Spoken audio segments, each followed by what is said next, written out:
Yeah, thank you so much, Marisha. So going forward, we're going to have a presentation from Remy, after which we'll be able to take questions. So you'll be able to raise up your hand in case you have a question, and then we can follow up, and you can ask your question. Or in case you have a challenge with your mic, and then you can go ahead to type the question in the chat. Also, if you'd love to introduce yourselves, you can also use the chat and tell us what your name is, where you're joining us from, and where you work. Yeah, we would appreciate that. Thank you so much. And I'll hand over to Remy and Michael for the presentation. Thank you. Wonderful. Thank you so much, Innocent. Just bear with me, everyone, while I share my screen. One moment.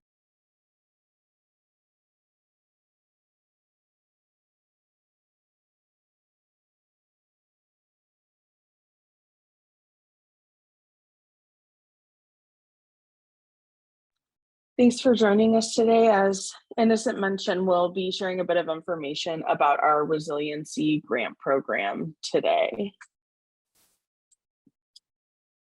So for opening up the agenda, we did our round of introductions with the different members of the Internet Society and Internet Society Foundation who are here with us today. We're going to go over kind of an overview of the Resiliency program generally, some of our program objectives, eligibility and selection criteria, and then open it up for a Q&A for everyone who is attending here today. So first, we'll touch on the mission of the Internet Society Foundation. We seek to fund initiatives that strengthen the internet in function and reach so it can effectively serve communities and people. We work to advance the vision of the Internet Society as a whole, which is that internet is for everyone. And we support projects that are open, globally connected, secure, and trustworthy. You can see here in this infographic that we have kind of a breakdown of the programs that the Internet Society Foundation has to offer. And today we're talking about the RARE portfolio, which includes our Resiliency program. This program is eligible for individuals who are participating in a 501c3 or equivalent organization. These organizations can seek funding of up to $500,000 in USD and for projects that are up to 1 year at a time. In order to be eligible for these programs, your organization needs to demonstrate a capacity to manage grants between 250,000 to 500,000 USD. So groups that have managed larger grants before and have a history of working within this space. So specifically around internet resiliency and or reconnection projects as well. And later on in the presentation, we'll get into some specific examples of groups we funded in the past, as well as some possible projects that you could take part in. Additionally, we're looking for groups that have experience on global projects or multinational projects, and groups who have worked in disaster management, emergency response, or recovery efforts before. Sorry.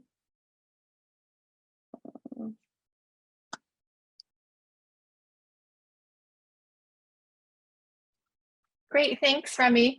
So I wanted to go more into detail about eligibility requirements.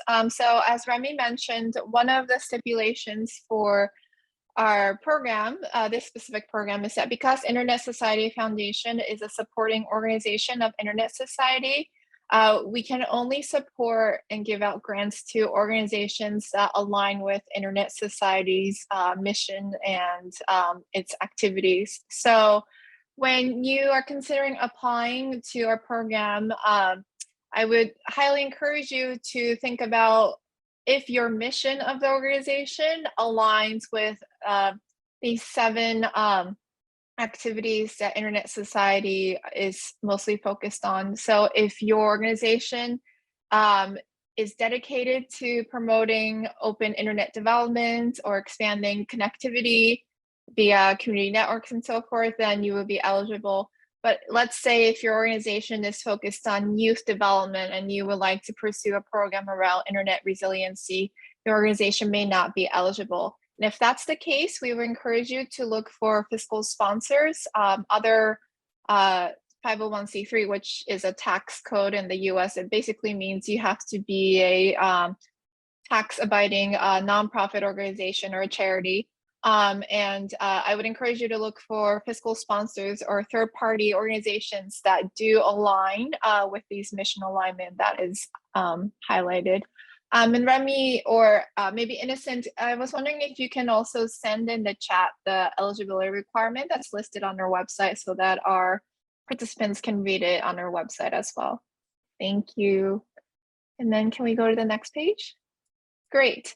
So the Resiliency project is in its third year. This is the third round that we will be supporting of grantees. And the overview is that we support organizations who have experience and direct on-the-ground knowledge of internet resiliency, and that they are capable of deploying internet infrastructure as well as trainings to local stakeholders in the event that there is a natural or man-made disasters.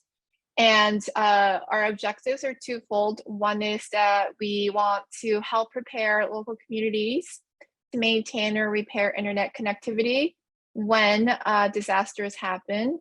And then second, we want to support organizations to reestablish internet connectivity for communities that are affected by natural and climate-related disasters. Next page, great. So some of the examples of the projects that we would like to support and we have supported in the past, including supporting community networks, hardening data centers and internet exchange points against environmental threats and decays that may happen because of disasters, improving subsea cables and or stations that are prone to disasters, and then also supporting internet service points to provide, supporting internet service providers to provide upgraded infrastructure for disaster preparedness. So when you think about applying to us, we would highly encourage you to take into account what are some of the criteria that we look into as we assess your grant applications. So we look at 5 points. I would like to note that we have a committee of external independent reviewers who help us assess each of the applications to see if your application does indeed qualify according to these 5 points. So we determine the success of the project based on A, if the application responds to a clearly identified need for the local community, and it addresses not only the immediate crisis, but also thinking about provides resiliency for potential upcoming urgent needs. Third, we look at if it clearly illustrates if connectivity solutions are supported and realistic for the affected community that you would like to work with. Third, we would like to see a demonstrated expertise and knowledge of the proposed organization, showing us that you have done something similar in the past and showing us what kind of impacts you have been able to produce in the past as well. And then lastly, for the project to have clearly defined indicators to demonstrate that what you are proposing have impact, and that the budget that you have proposed is in line with the project that you have, the activities that you have outlined in the grant proposal. So I am going to hand it back to Remy to share about some of the grantees that we are currently supporting to give you more of paint a better picture of what these projects may look like. So over to you, Remy. Thank you, Maiko. And as Maiko said, we'll touch on 2 current grant partners that we have and some of the work that they're taking place with our project. So the first is with the Information Technology Disaster Resource Center, which is manufacturing 10 Wi-Fi enabled hotspot trailers to be distributed to regional hubs around the United States in order to quickly respond to equip shelters or community centers with internet after a disaster strikes. So on the right-hand side, you can see the photo of those trailers that they have manufactured as part of the grant.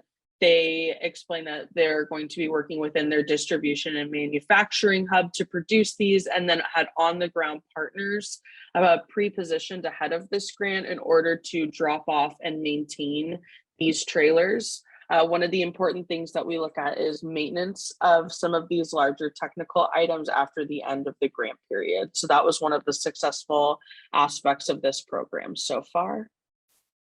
And then the second program we have is the Disaster Preparedness Training Program with one of our grant partners, NetHope. NetHope is training and equipping IT professionals through the Latin and Asian region to respond and prepare for natural disasters that impact their community. So on the right-hand side, you can see a picture of IT professionals installing a VSAT, which is a very small aperture terminal in order to reconnect to internet after a disaster strike. So as part of this program, young and older professionals will come together and work in teams to go through a series of training units. And then there's a full disaster preparedness simulation at the end of the training. So individuals learn how to use different types of equipment that is then donated and left with the communities that are impacted. Thank you so much for listening to our presentation. We're going to open the floor to questions. So everyone has a chance to ask whatever question they have. I do want to note that applications opened on the 20th of July and will remain open until September the 15th. So about a month and a half period for everyone. All right. Thank you so much, Remy. So we'll be opening up for questions. You can just go ahead to raise up your hand and we can, yes, we have hands up. I'll start with Jeremiah. Jeremiah, you have the floor. Thank you. Right, thank you for having me. Yeah, so my question goes to the financing areas, the projects to finance. I hear disaster, disaster, and disaster. Apart from projects that are connected or related to disaster issues, will this funds finance new projects, even when they are not, struck by disaster? So if you could address that for me. And then the second question has to do with telecommunication service providers. Is it possible to have a partnership with telecommunication service providers to put in application for this grant funds? Thank you. So the first part of your question, so the purpose of this program is to support projects to help communities be ready for disasters and be prepared when either climate induced crises happen or man-made crises happen. So if your project does not relate to that, we will not be looking at your application. That is not the purpose of our program. And then secondly, if you would like to partner with a telecom or an operator, that is welcome, but you would need to justify why you are partnering with them and what their role would be in the application. Thank you. All right. Thank you so much, Michael. I'll go to Matogoro. Yeah, thank you so much, and Michael, for wonderful awareness session and also presentation. I just want to check if you have supported any university for the resilience program on the previous call, because I want to check if the University of Dodoma could be able to participate on this. Thank you. Remy, I don't think we have supported universities. So I would say that in theory, we can support universities as long as they are a public university and you can demonstrate that your organization, the university, is equivalent to a 501c3 charitable organization. So if your university that you apply with is a private and for-profit, we will not be able to work with you. But if your university can demonstrate that you are a public and like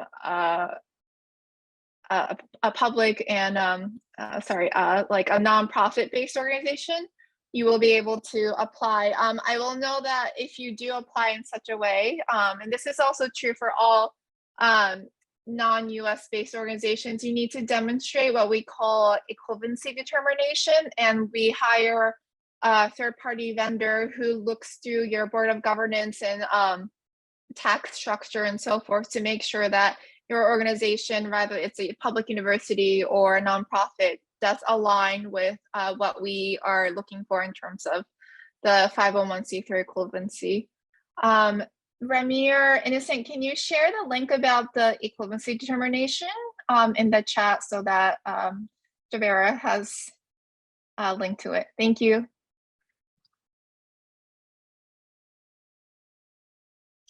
All right, thank you so much, Michael. Oh, yes. I was just going to say, I think we have a question in the chat from Lena. So for protracted crisis, this will not be possible. It needs to be a sudden onset. So I think with that, one of the things that we look at when determining criterias and projects is the impact on the community and the need. So I think when Michael and I are judging applications, we realize that disasters happen anytime, and they can be protracted and they can be immediate as well. So I would say that it depends on the crisis and it depends on a bit more of the context of it. We have worked for longer term projects, and I think one of the examples that was used was eroding sea cables. That's not an immediate crisis that's happening, but it is happening slowly and in the long term, and that's something that we are interested in looking at and working together with you to help fund. So I think that it is a bit context specific with that, but I'll pass it to Maiko if she has any other feedback on that. Yeah, I think you're right, Remy. If you can demonstrate the need, even if it's not a crisis. So we want to help prepare communities to have resilient internet infrastructure.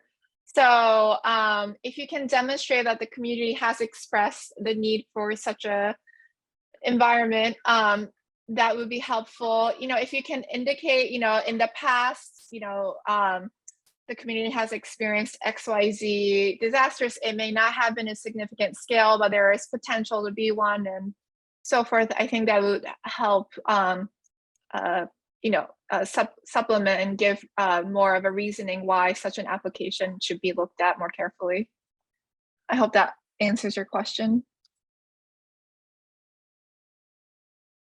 All right, thank you so much, Michael. So we don't have any other question on the chat, and I'm not seeing any other hand raised up, but we do have a number of resources on the chat that I've just added. Eligibility, there's the fiscal sponsorship guidance, and then there's also this document. It's a PDF on equivalency, so you can be able to check those out.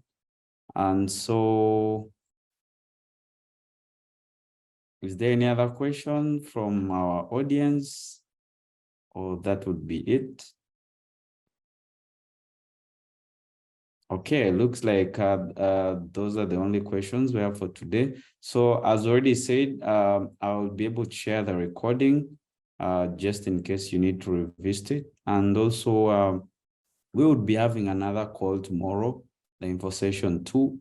Just in case you have colleagues who missed this one, they should be able to join tomorrow. So you can be able to reach out to them so that they can register and join tomorrow's call. Yeah, I'll just hand over to Michael, Remy, and Mauricia for their parting remarks, and we can call it a day. Thank you. I would just recommend you to apply on the earlier side. Our grants portal, Flux, does get very inundated with last minute applications, and our colleagues may not be able to answer you if you apply we had this case with one of the programs that was recently launched. We got emails for requests to do something in a grants portal like an hour before the application window was closing, and we just don't have the capacity to answer all of your emails. So I would highly encourage you to look at the application early on and submit them, a week or two or a few days before the actual deadline. And best of luck, Remy. Yeah, thank you so much. And we are always available to answer questions. If you find you have some after this info session, please feel free to reach out to us at our foundation at isocfoundation.org email. Innocent, thank you so much for sharing it, and he'll pass questions to Maiko and I that are specific to it. And thank you so much for your time, and best of luck with your application.